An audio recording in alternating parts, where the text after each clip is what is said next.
আজকে আমাদের সমাজে একটি বেদি তৈরি হচ্ছে, সেটা হচ্ছে তালাক। সমাজের মধ্যে প্রতি মিনিটে প্রতি ঘন্টায় প্রতি দিনে অসংখ্য অগণিত তালাক তৈরি হচ্ছে। আমি তো প্রায় সময় যুবকদেরকে বলি, বিবাহ শাদী প্রয়োজনে কিছুদিন পরে করো, তালাকের মাসালাগুলো আগে জানো। আমরা আমাদের স্ত্রীর সাথে এমন আচরণ করি, রাগের মাথায় তালাক দিয়ে ফেলি, কথার ছলে তালাক দিয়ে ফেলি, ভালোবাসার ছলে তালাক দিয়ে ফেলি। এগুলো নিকৃষ্ট এবং জঘন্যময় কাজ এবং ঘৃণিতময় কাজ। এটা সমাজে একটি ক্যান্সারে পরিণত হয়েছেন। তাহলে আমি যুবকদেরকে বলবো, তোমরা যখন বিবাহ শাদী করবা, বিবাহ শাদী করার পূর্বেই তোমরা তালাক দিবা। এ তালাক নামক জঘন্যময় কাজ থেকে আল্লাহ তাআলা প্রতিটি যুবকদেরকে হেফাজত করুক, আল্লাহুম্মা আমিন।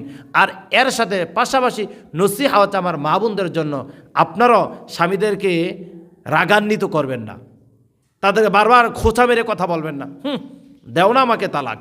তখন ওই স্বামীর তো মাথা গরম, তার মধ্যে সবর তো নাই, সে আপনাকে নরমালি তালাক দিয়ে দেবে। এই তালাকটাও কার্যকরী হবে।